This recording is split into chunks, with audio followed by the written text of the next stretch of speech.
this digital painting had a pretty easy start. It was inspired by my sister-in-law's pregnancy, and it just popped into my head one day, pretty much fully formed and ready to go. But then things got a little bit tricky. I wanted to use real pencil or paint so I could give my brother and his wife some physical artwork to frame. So I took some reference photos for lighting and poses, scanned 2 of the photos and printed them out on A4 paper to use as reference. I roughed out the general proportions of the picture using a blue pencil, which let me sketch out a few different things on the page, and then I could finalise the details with a graphite pencil later on. After deciding on the overall dimensions, I started getting a bit more precise using a pair of dividers to figure out the proportions. For example, if the width of a head is 2/3 of the height of the head in the smaller picture, then the width of the head will be 2/3 of the height in the larger picture. I also used angles and curves to get a rough idea of how things fit together, and then I worked down from the broad shapes step by step to the finer details. And then along the way, I just combined bits and pieces of the 2 reference images according to whatever I wanted out of each one. Then came the graphite stage where I just picked out the lines that I wanted to keep, and the base drawing was finished, ready for the colour. I decided to go with black paper, which meant I couldn't just trace the drawing with my lightbox because the black paper wasn't transparent enough. So I transferred the drawing using basically the same proportion method as before. But this time I started with dots rather than general sketching, so I could minimize the amount of graphite on the paper.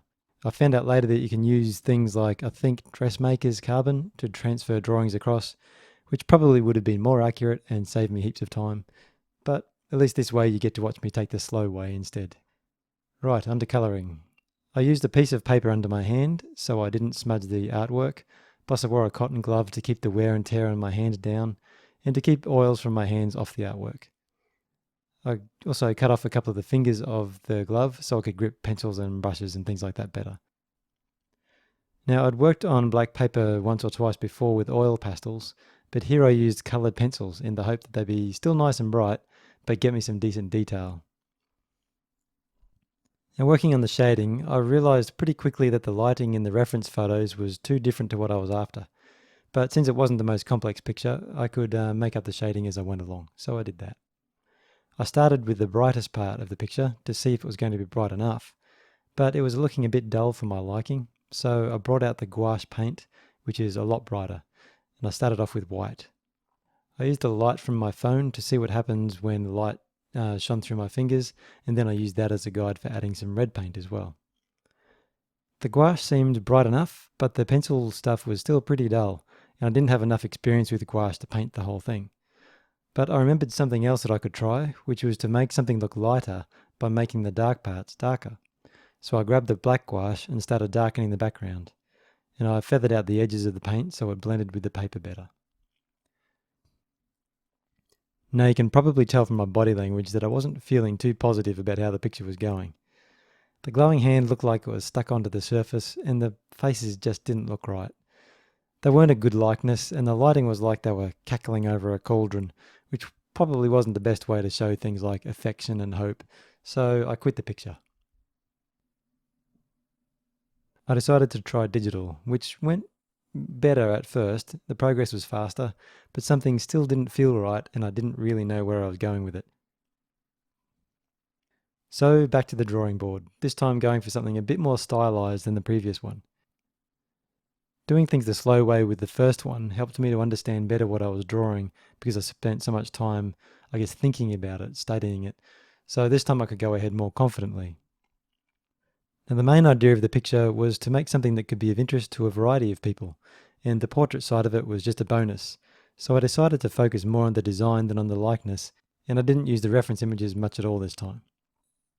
I liked how it was going, with a more graceful feeling to the lines and some other changes as well, including pulling the woman's hair back to see more of her face. So with that drawing, I decided to try a physical artwork again, but not on black paper.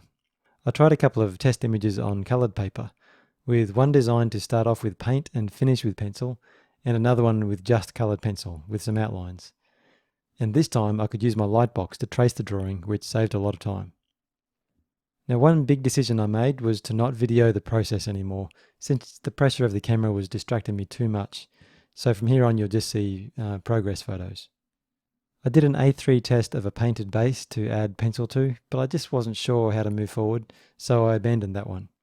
Then I tried just coloured pencils, but once again it wasn't sitting right, and once again I wasn't sure where to go with it, which shows just how much of a slow learner I can be, starting all this stuff not knowing how to get to the end. So I moved on to digital again, and then I finally realised that the drawing had some weaknesses that just bugged me. One was the man's face, which seemed a bit funny looking, and the other was the woman's posture. You see, I wanted the characters to be leaning against each other to show their affection for each other and their togetherness in the journey, and she was just sitting too upright to get that across. Now, after all that stuff, which actually took place over several months, one day I just sat down and drew up a quick sketch that was almost cartoony and just happened almost simply and easily. It didn't look like my models even remotely, but something about it captured the feeling I was after.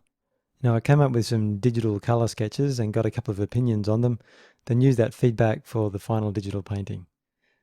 It went well enough, but the end result just seemed a bit odd and unsatisfying around the faces. The arms also seemed a bit weird to me, so I printed out the pencil drawing on A4 and made some adjustments, especially to the eyes and the arms. And once again, I tried for physical artwork first, this time with a gouache painting that I abandoned very quickly, and then a coloured pencil drawing. I'd found out about a process that uses a special solvent to blend coloured pencils, almost as if they're watercolour pencils. The result wasn't terrible, but I realised I needed more practice on that, so I quit. Now, I still don't know if all of these attempts were a waste of time or actually necessary to where I needed to go, but that's the way art works sometimes.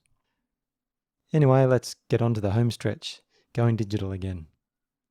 I started with flat colour and then added very rough shading, blending the shading once I was happy with where it was at.